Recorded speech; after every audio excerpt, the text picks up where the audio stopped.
Kanalıma ve mutfağıma hoş geldiniz. Bugün sizlerle birlikte 3 farklı lezzetten öyle bir tarif hazırlayacağız ki inanın ki lezzeti damaklarınızı çatlatacak ve asla vazgeçemeyeceğiniz bir tarif olacak. Evet, fazla da kıymetli vaktinizi almak istemiyorum. Bu güzel tarifimin yapılışına geçmek istiyorum. Buyurun hep birlikte tarifimizin yapılışına geçelim. Evet, tarifimiz için bütün malzemelerim burada. Sırası geldikçe sizlerle tek tek paylaşacağım. 27 adet bisküvi kullandım ve tepsimin içine boşluk kalmayacak şekilde gördüğünüz gibi dizdim. Şimdi üzerine dilimlemiş olduğum elmalarımı ilave edeceğim. Ama hemen şöyle bir parça bıraktım, nasıl dilimlediğimi sizlere göstermek için. Çok ince olmayacak şekilde elmalarımızı dilimliyoruz. Bu şekilde. Şimdi hemen böyle bisküvilerimin üzerine diziyorum. Bu şekilde.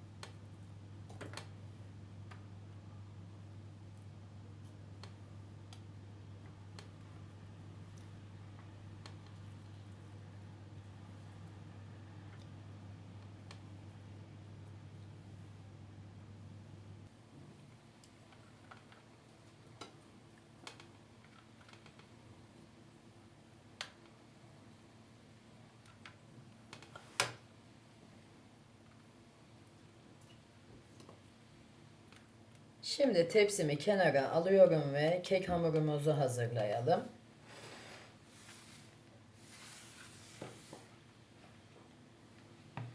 Kek hamurumuz için kabımın içinde oda sıcaklığında 3 tane yumurtam var. Hemen üzerine 1 su bardağı şeker ilave ediyorum ve yan tarafta 5 dakika köpürene kadar hiç durmadan mikserimle çırpacağım, bilginize. Evet, yumurtamı ve şekerimi 5 dakika köpürene kadar çırptım. Şimdi hemen üzerine 1 su bardağı unumu ilave ediyorum ve eleyerek ilave edeceğim. Üzerine 1 pakette kabartma tozu ilave ediyorum. Yine kabartma tozumu da gördüğünüz gibi eleyerek ilave ediyorum ki havasını almak için.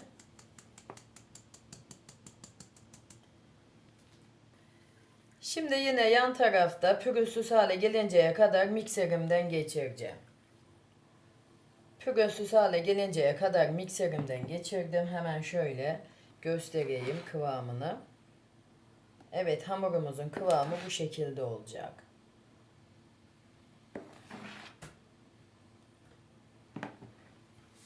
Şimdi hemen böyle tepsime alıyorum ve burada 1 çay bardağı cevizim var. Böyle iri çekilmiş. Hemen şöyle üzerine ilave ediyorum.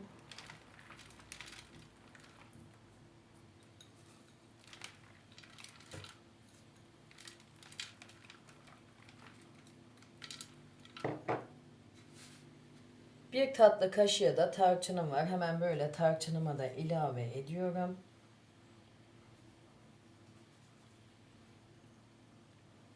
Tarçını çok seviyorsanız 1 tatlı kaşığı kullanın. Çok sevmiyorsanız 1 çay kaşığı kullanmanız yeterli olacaktır. Ya da hiç kullanmasanız da olur. Tamamen tercihinize kalmış. Bunu da belirtmiş olayım.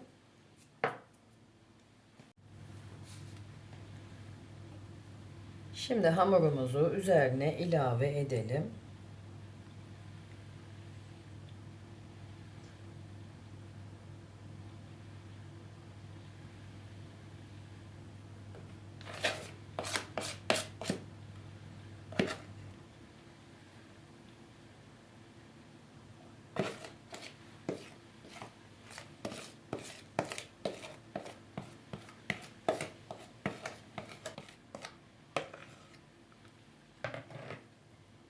Şimdi hiç boşluk kalmayacak şekilde bu şekilde dağıtalım yüzeyden.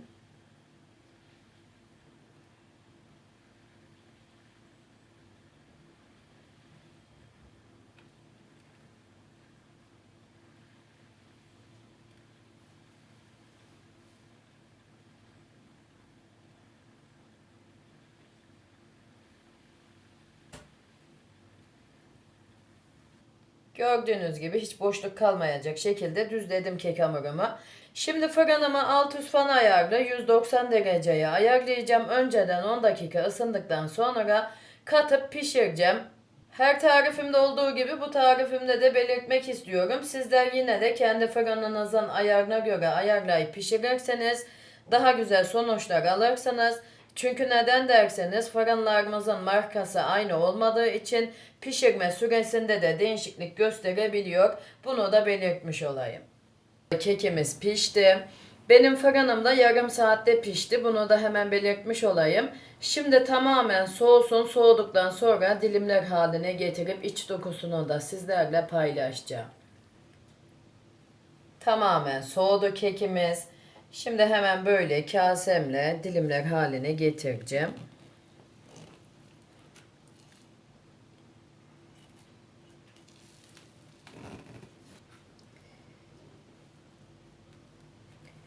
Hemen şöyle göstereyim, bakar mısınız?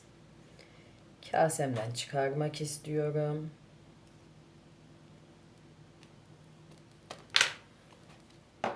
Şöyle göstereyim. Yani kek değil de böyle pasta gibi olmuş, inanın ki. Hemen böyle servis tabağımın içine alıyorum.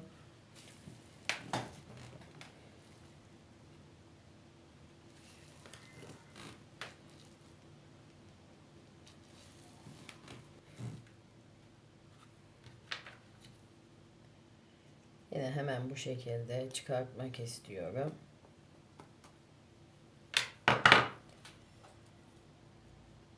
Bu şekilde. Yine servis tabağımın içine alıyorum.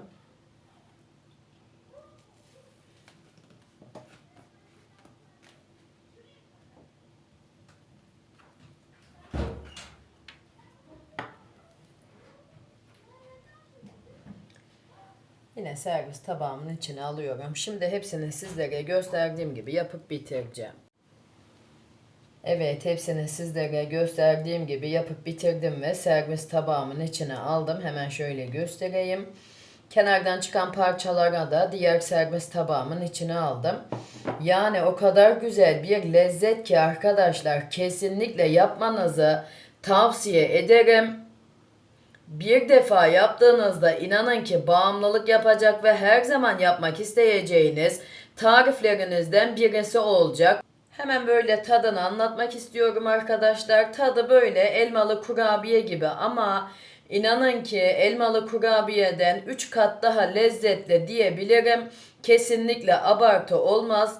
Çünkü gerçekten de o kadar güzel olmuş ki sizler de yapıp lezzetine bakınca inanın ki hak vereceksiniz bana.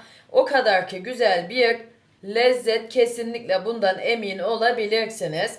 Evet, bugünkü tarifim de buraya kadardı. Umarım beğenirsiniz ve daha güzellerini sizler yaparsınız. Yine tarifimle alakalı aklınıza takılan sorularınız olursa, sormak istedikleriniz olursa yorumlar kısmına yazabilirsiniz. Elimden geldiği kadar hızlı cevap vermeye çalışıyorum. Bunu da belirtmiş olayım ve tarifimi sonlandırmadan önce sizlerden de küçücük bir isteğim var. Hala kanalıma abone değilseniz bir tıkla ücretsiz bir şekilde abone olup bana destek verebilirsiniz. Evet, kendinize iyi bakın. Allah'a emanet olun. Hoşça kalın. Sağlıklı günler diliyorum.